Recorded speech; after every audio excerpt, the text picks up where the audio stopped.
All Indian maths A to Z family में आपका स्वागत है। मैं श्याम कुमार ठीक हूँ, उम्मीद करता हूँ आप लोग भी ठीक होंगे। जैसा कि सीडीपी का क्लास चल रहा है और काफ़ी अच्छा फीडबैक भी मिल रहा है, आप लोग देख भी रहे हैं इसको, ठीक है। तो उसी की कड़ी में मैंने बुद्धि इंटेलिजेंस का कुछ टॉपिक्स करवाया था और आज जो करवाने जा रहा हूँ वो है थ्योरी ऑफ इंटेलिजेंस। देखिए यहाँ लिखा हुआ है बुद्धि के सिद्धांत, थ्योरी ऑफ इंटेलिजेंस, ठीक है।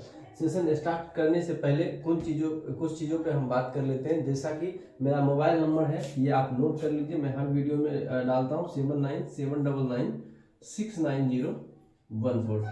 ये मेरा मोबाइल नंबर है और ये मैं इसलिए लिख रहा हूँ, अगर आपको किसी भी सब्जेक्ट में प्रॉब्लम है तो आप इंडिविजुअल हमसे बात करके उसको ठीक कर सकते हैं, व्हाट्सएप कर सकते हैं। मटेरियल चाहिए तो व्हाट्सएप कर सकते हैं आप।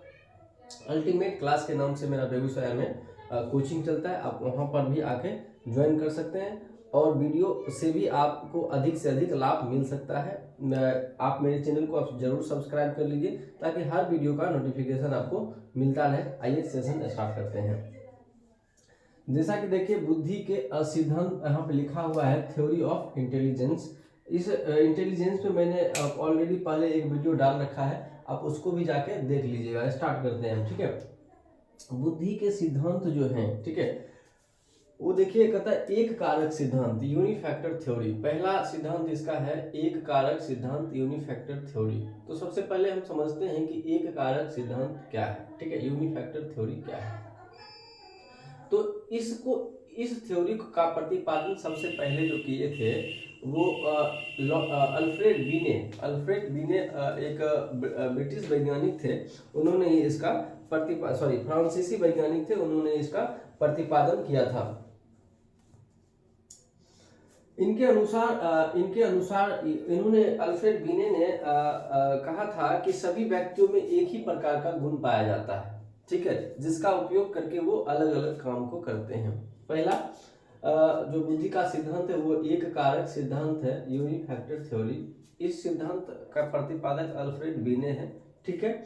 इन्होंने इस थ्योरी का प्रतिपादन जो किया था 1905 ईस्वी में किया था, याद रखिएगा 1905 ईस्वी में अल्फ्रेड बीने जो कि फ्रांसीसी वैज्ञानिक थे, उन्होंने एक कारक सिद्धांत यूनिफैक्टर थ्योरी दिया था और इनके अनुसार इन्होंने कहा था कि सभी व्यक्तियों में एक ही प्रकार के बुद्धि पाए जाते हैं जिसका प्रयोग करके वह अलग अलग कार्यों को करता है, ठीक है।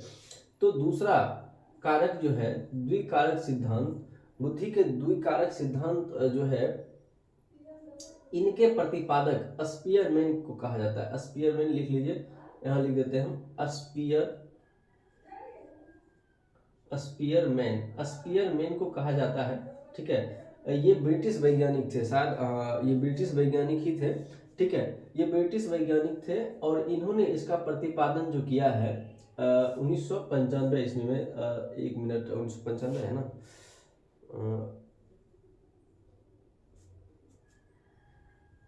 1923 ईस्वी में, 1923 ईस्वी में किया था, ठीक है, याद रखिएगा।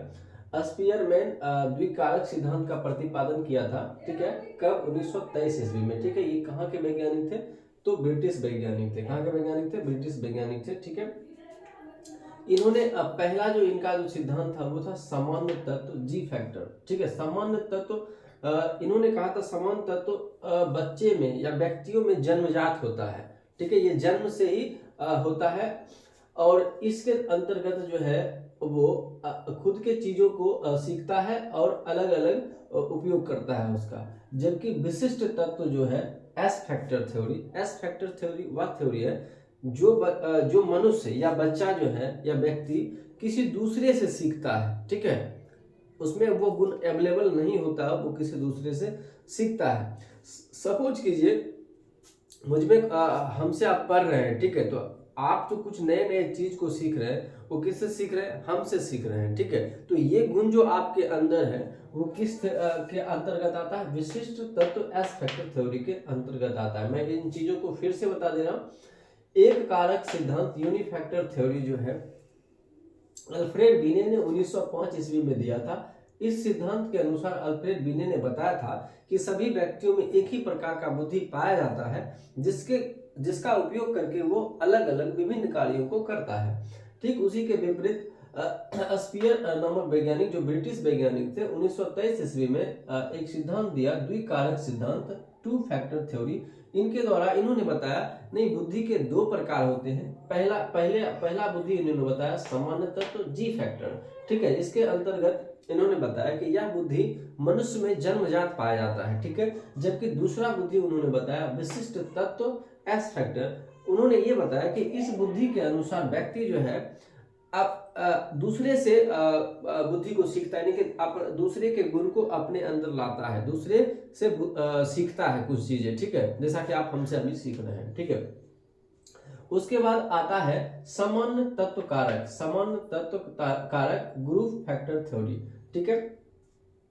इस थ्योरी के प्रतिपादक अस्टन को माना जाता है। एक मिनट,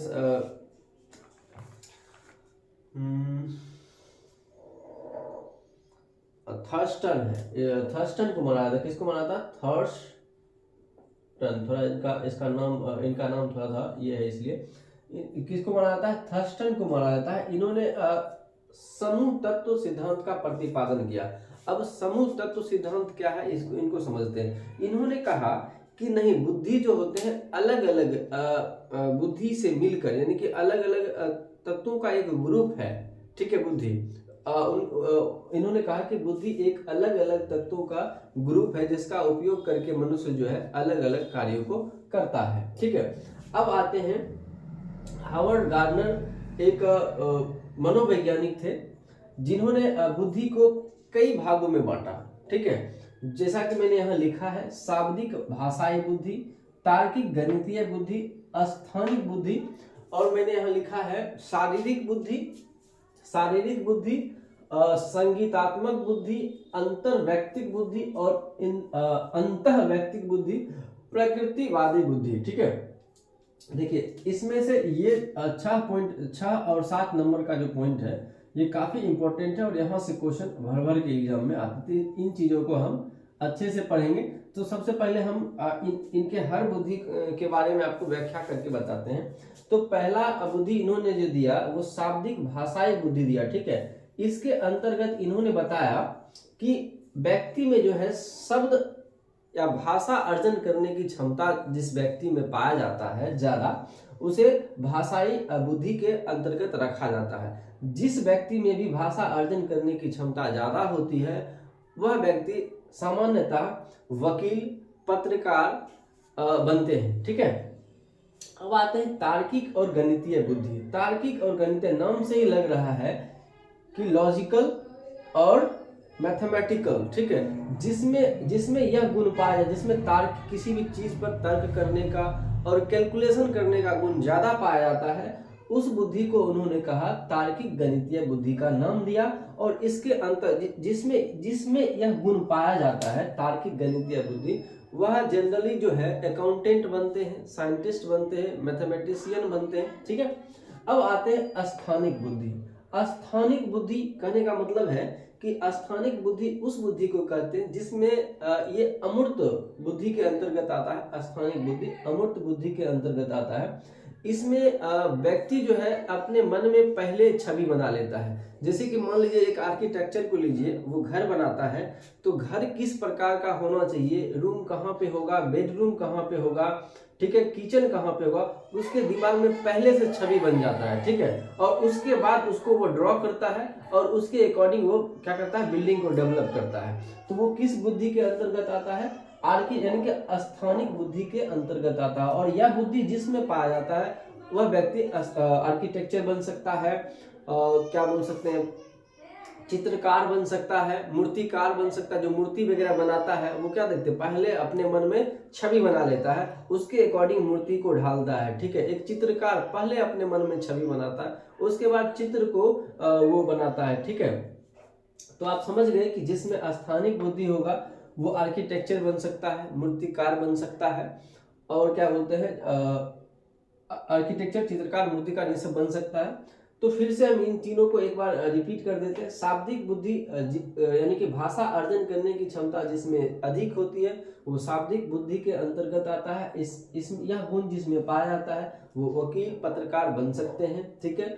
तार्किक और गणितीय बुद्धि जिसमें तर्क करने की क्षमता और मैथमेटिकल कैलकुलेशन गुण ज्यादा पाया जाता है, वह जो है अकाउंटेंट, मैथमेटिशियन, साइंटिस्ट बन सकता है। स्थानिक बुद्धि जो पहले से किसी भी काम को करने से पहले वो अपने मन में छवि बना लेता है, उसे क्या कहते हैं, आर्किटेक्चर कहते हैं। वह स्थानिक बुद्धि के अंतर्गत आता है। देखिए इसका एग्जांपल आप जरूर लिख लीजिएगा, काफी पूछता है, ठीक है। पूछेगा स्थानिक बुद्धि के अंतर्गत इनमें से कौन नहीं आते हैं, 3 ऑप्शन दे देगा। मान लीजिए एक दे दिया चित्रकार दे दिया, एक मूर्तिकार दे दिया, एक आर्किटेक्चर दे दिया, और एक दे दिया आपको जो दे दिया वकील दे दिया। तो चूंकि पूछा है नहीं आते हैं तो इसका आंसर वकील हो जाएगा। तो ये तीनों बुद्धि आप समझ गए होंगे आई थिंक, ठीक है। अब आते हैं चौथा बुद्धि पे। जैसा कि चौथा बुद्धि वहां लिखा है शारीरिक बुद्धि, नाम से ही लग रहा होगा कि फिजिकल है, तो जिसमें शारीरिक बुद्धि ज्यादा पाया जाता है, शारीरिक गुण ज्यादा पाया जाता है, वो जनरली जो है शारीरिक बुद्धि के अंतर्गत आते हैं वैसे व्यक्ति। और वैसे व्यक्ति जो है डांसर बन सकते हैं, अभिनेता बन सकते हैं, ठीक है। अब आते हैं संगीतात्मक बुद्धि। इस नाम से ही पता चलता है जिसमें संगीत का गुण ज्यादा होता है, वो संगीतात्मक बुद्धि के अंतर्गत आते हैं। और ऐसे व्यक्ति जो है वो संगीतज्ञ बनते हैं, इंटरटेनर बनते हैं, दूसरों को इंटरटेन करते हैं, ठीक है। अब देखिए 6 और 7 में पहले से टिक लगा हुआ है। ये बुद्धि जो काफी इंपॉर्टेंट है और यहाँ से क्वेश्चन हर शिफ्ट में, ये भी जो हाल में एग्जाम हुआ है जिसका जो अभी सर्टिफिकेट आ गया है, उसमें देखे होंगे आप उस एग्जाम में कि यहाँ से क्वेश्चन आपको हर शिफ्ट में लगभग देखने को मिला था, ठीक है। तो हम इस दोनों चीज को बढ़िया से पढ़ते हैं, ढंग से पढ़ते हैं। देखो अंतर व्यक्ति, एक होता है इंटर और एक होता है इंट्रा। नाम से लग रहा है इंटर और एक होता है इंट्रा, ठीक है। जो दूसरे के भाव को, समझिएगा ध्यान से, अंतर व्यक्ति यानी कि जो दूसरे के भाव को पढ़ के, ठीक है, उसको अपने और क्या करता है, इंटरेक्ट करता है। यानी कि इंटरेक्ट मतलब अपनी बातों को दूसरे की ओर रखता है। जैसे कि मान लीजिए एक लीडर को ले लीजिए, वो जब कहीं भाषण देने जाता है तो वहां का जो क्राउड होता है, भीड़ होता है, वहां की जो जनता होती है, उनको पहले से वो भाव लेता है कि मतलब किस तरह का जो है हमको लैंग्वेज का प्रयोग करना चाहिए, किस तरह भाषण देना चाहिए। तो वैसे व्यक्ति जो है अंतर व्यक्तिक बुद्धि के अंतर्गत आते हैं। यानी कहने का मतलब, इसको शॉर्ट में समझिए, जो दूसरे के भावनाओं को समझकर अपने बातों को रखते हैं, वो अंतर व्यक्तिक बुद्धि के अंतर्गत आते हैं। जैसे नेता वगैरह हो गए। अंतर व्यक्तिक बुद्धि, यह बुद्धि खुद के अंदर का ज्ञान होता है। जो अपने खुद के अंदर के ज्ञान के बारे में जानने का प्रयास करते हैं, वह अंतः नाम से देखिए, अंतः जो अपने अंदर के बातों को जाने, वह अंतः बुद्धि व्यक्तिक बुद्धि के अंतर्गत आएगा। जैसे कि इसके अंतर्गत आध्यात्मिक गुरु को रख सकते हैं आप। आध्यात्मिक गुरु जो कि ध्यान वगैरह लगाते हैं, आप भी ध्यान नहीं लगाने लग जाइएगा, नहीं तो गुरु बन जाइएगा, ठीक है। आप गुरु किस टाइप का बनिएगा, वासाराम वाला गुरु नहीं बन जाइएगा, ठीक है, जो लेके भागते फिरिएगा, ठीक है। अब देखिए इन चीजों को फिर से समझते हैं। अंतर व्यक्तिक बुद्धि के अंतर्गत नेता वगैरह आता है, जो आपको चूना लगा के चला जाता है, आपको ऐसा ऐसा ज्ञान दे के चला जाएगा। जैसे कि मान लीजिए अभी ये नेट क्या बोलते हैं, वो जो नेट इंटरटेन कौन सी नेट बैंकिंग बोलते हैं, वही जो है, ठीक है, जो आपको आएगा, करोड़पति बनने का सपना दिखाएगा और आपसे 10-20 हजार रुपया ठग के चला जाएगा। तो समझ लीजिए वो किस बुद्धि के अंतर्गत आता है, अंतर व्यक्तिक बुद्धि के अंतर्गत आता है, ठीक है। अंतर व्यक्तिक बुद्धि मतलब जो हमारे अंदर का बुद्धि है, हमारे अंदर का ज्ञान है, जैसे आध्यात्मिक गुरु। फिर से इन चीजों को मैं रिपीट बार बार कर दे रहा हूं क्योंकि यहाँ से क्वेश्चन आता है। जब आप अपनी बातों को रखते हैं दूसरे के सामने, तो वो अंतर व्यक्तिक बुद्धि के अंतर्गत आता है। जब आप अपनी बातों का जो है, अपने प्रश्नों का खोज खुद अपने अंदर करते हैं, तो वो अंतः व्यक्तिक बुद्धि के अंतर्गत आता है, जैसे आध्यात्मिक गुरु वगैरह हो जाएंगे, ठीक है। अब आता है 7 नंबर प्रकृतिवादी बुद्धि। जो ऐसे व्यक्ति जो प्रकृति से ज्यादा लगाव रखते हैं, जिनमें ये गुण ज्यादा पाया जाता है। जैसे कि किसान वगैरह हुए, किसान को आप देखते होंगे, वो अपने खेत से ज्यादा प्यार करते हैं, अपने फसल से ज्यादा प्यार करते हैं, तो वो सब प्रकृतिवादी बुद्धि के अंतर्गत आते हैं, ठीक है। अब एक है अस्तित्ववादी बुद्धि। अस्तित्ववादी बुद्धि उस बुद्धि के इस तरह के व्यक्ति जो होते हैं, वो सूचनाओं को अपने अंदर काफी अच्छे तरीका से रखते हैं और वो हर चीज में जो है प्रॉफिट खोजते हैं, ठीक है। ऐसे व्यक्ति जो है वो पर्यावरण यानी वातावरण से जो है समायोजन करके रखते हैं, मेंटेन करके रखते हैं और उनके काफी करीब होते हैं, ठीक है। अब देखिए हावर्ड गार्डनर जी जो मल्टीपल थ्योरी दिया था उनका एक आलोचना भी है। आलोचना ये है कि इनका जो ये थ्योरी इन्होंने जो दिया था वो हर जगह सुटेबल नहीं होता है, ठीक है। अब एक आता है त्रिआयामी सिद्धांत। त्रिआयामी सिद्धांत देखिए आपको जो है अस्टनबर्ग ने दिया था, ये अमेरिका के मनोवैज्ञानिक थे। त्रिआयामी सिद्धांत सॉरी जेपी गिलफोर्ड ने दिया था, ठीक है, ये अमेरिका के मनोवैज्ञानिक थे। देखिए त्रिआयामी सिद्धांत जो है जेपी गिलफोर्ड ने दिया था, नाम लिख लीजिएगा, त्रिआयामी सिद्धांत जेपी गिलफोर्ड, ये अमेरिका के मनोवैज्ञानिक थे। इन्होंने त्रिआयामी सिद्धांत दिया था। इन्होंने बताया था कि बुद्धि जो होते हैं 3 अलग अलग तत्वों से मिलकर बना होता है। बुद्धि क्या होता है? 3 अलग अलग तत्वों से मिलकर बना होता है। पहला उन्होंने बताया विषय वस्तु, जिसको कंटेंट बोलते हैं हम। उसके बाद इन्होंने बताया संक्रियाएं, जिसको ऑपरेशन बोलते हैं हम। उसके बाद इन्होंने बताया उत्पाद, प्रोडक्ट। कहने का मतलब ये है कि त्रिआयामी सिद्धांत को किसने प्रतिपादित किया? तो जेपी गिलफोर्ड ने प्रतिपादित किया, ठीक है। इन्होंने त्रिआयामी को कितने बुद्धि में बांटा है, कितने बुद्धियों से मिलकर बना होता है? 3 बुद्धियों से मिलकर बटा होता है। पहला विषय वस्तु, दूसरा संक्रियाएं और तीसरा उत्पाद, कंटेंट, ऑपरेशन एंड प्रोडक्ट, ठीक है। उसके बाद हम लोग आते हैं त्रिघटकीय सिद्धांत। त्रिघटकीय सिद्धांत, ठीक है, अस्टनबर्ग ने दिया था। किसने दिया था? अस्टनबर्ग। मैं यहां लिख दे रहा हूं, अस्टनबर्ग। त्रिघटकीय सिद्धांत अस्टनबर्ग ने दिया था, ठीक है। ये भी अमेरिका के ही वैज्ञानिक थे। अस्टनबर्ग के अनुसार जो है बुद्धि को 3 भागों में फिर से बांटा गया है, ठीक है। जैसे देखिए लिखा है ना त्रिआयामी सिद्धांत, ठीक है, इसको त्रिकोणीय सिद्धांत भी कहते हैं, ठीक। यहाँ पर देखिए त्रिघटकीय सिद्धांत, इन्होंने अस्टनबर्ग ने जो है कितना सिद्धांत दिया था? 3 सिद्धांत दिया था। पहला है अनुभवात्मक बुद्धि, यानी कि इस बुद्धि में व्यक्ति अनुभव करके चीजों को सीखता है। जैसे कि मान लीजिए कि अभी हमको ही देख लीजिए, अभी जो हम पढ़ा रहे हैं, ठीक है, और आज से 5 साल बाद जो पढ़ाएंगे तो उसके बीच जो अनुभव होगा वो अभी से ज्यादा बेटर होगा, ठीक है। मैं अभी जो पढ़ा रहा हूँ, मेरा जो एक्सपीरियंस अभी है, ठीक है, अगर मैं 5 साल बाद इन्हीं चीजों को पढ़ाऊं तो इससे ज्यादा मैं अच्छा एक्सपीरियंस आपको दे पाऊंगा, है ना। तो जो व्यक्ति अनुभव से सीखता है, अनुभव से जो बुद्धि आता है वो अनुभवात्मक बुद्धि होता है, ठीक है। अब एक घटकीय बुद्धि है। घटकीय बुद्धि वैसे बुद्धि को कहते हैं जो अमूर्त चीजों से आता है। जैसे अमूर्त बुद्धि, जो चीज हमको दिखता नहीं है, हम उसको क्या करते हैं? इमेजिनेशन करते हैं, संकल्पनाओं से जो बुद्धि आता है वो घटकीय बुद्धि कहलाता है। और एक आता है संदर्भात्मक बुद्धि। संदर्भात्मक बुद्धि मतलब क्या? कि हम चीजों को संदर्भ करते हैं, चीजों को रखते हैं, इस प्रकार की बुद्धि को हम कहते हैं संदर्भात्मक बुद्धि, ठीक है। अब बुद्धि के जितने भी सिद्धांत थे मैंने आपको बताया, ठीक है, वो कौन कौन से वैज्ञानिक ने दिया वो भी मैंने आपको बताया।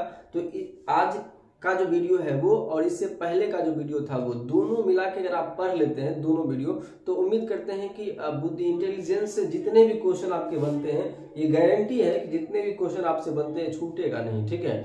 तो आज का सेशन मैं यहीं ड्रॉप कर रहा हूँ, ठीक है। अगर आप को ये सेशन अच्छा लगा होगा तो मेरे चैनल को लाइक कर दीजिएगा। भाई बहुत ज़्यादा मेहनत लगता है, एक एक टॉपिक को बनाने में 4-4 5-5 घंटा लग जाता है। पहले उसको अच्छे से छांटना पड़ता है, फिर आपके लिए कंटेंट तैयार करना पड़ता है, ये सोचना पड़ता है कि किस तरह का क्वेश्चन आपको आएगा, ठीक है। तो थोड़ा सा सपोर्ट बनता है भाई, इसलिए कर दिया कीजिए। जय हिंद, धन्यवाद।